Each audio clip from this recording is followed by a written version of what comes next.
entrepreneurs, wage earners, and capitalists. So this report will analyze how the capital market enables entrepreneurial activities, influence the relationship between capital, labor, and the shape of the economic landscape.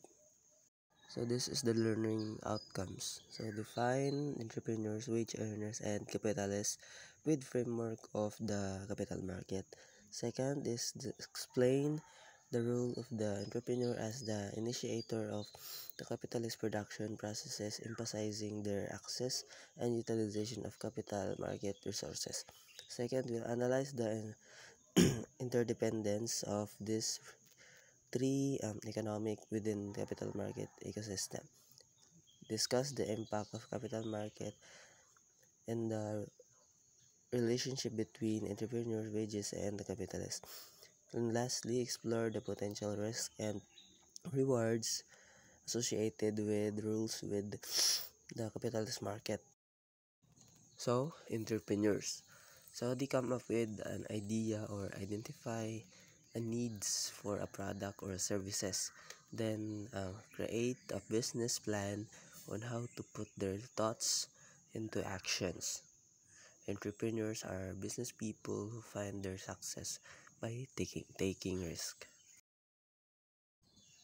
So, entrepreneurs is stated that it is someone who start or owns a businesses within whether it's in farming or retail, manufacturing, or in the service sectors. So as entrepreneurs is dapat dili ka mahadlok to risk in terms of businesses kay it is possible na malos ka or maginansya ka. So there are three entrepreneurs as the initiator. So first is the idea generation, second is resource acquisition, and lastly, production and growth. So kung moingon tag idea generation, so it is the process that involves actively making and developing innovative ideas to enhance business performance. So iyahang meaning is entrepreneurs identify and develop innovative ideas that can create value in the marketplace. So as an entrepreneurs is dapat creative ka in terms of creating products like mga sabon is dapat na kay mga branches na i-create to develop your businesses. Second is resource acquisition.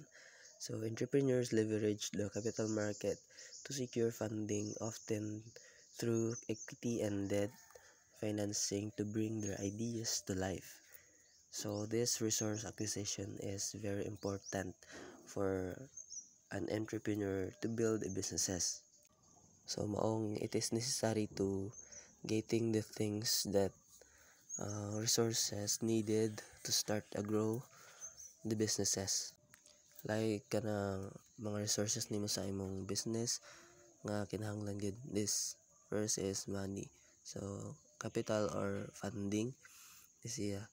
Second is people. So muna siyang mga employees, partners or mga mentors. And lastly, materials. Sa imong mga materials na gamiton sa imong businesses like raw goods or mga tools. So lastly is production and growth. So entrepreneurs utilize the capital they acquire to build businesses, creating jobs, and contribute to economic growth. So when we say production, it is involves creating value by developing and delivering products or services, while growth is refers to expanding and scaling the businesses through increased revenue, customer base, and market share. So this production and growth, it is important to balance to build the successful and sustainable businesses para sa mga entrepreneurs nga mo take og risk. So that will be end of my part. So this is the reference of my report. and you can search it in the Google. Thank you.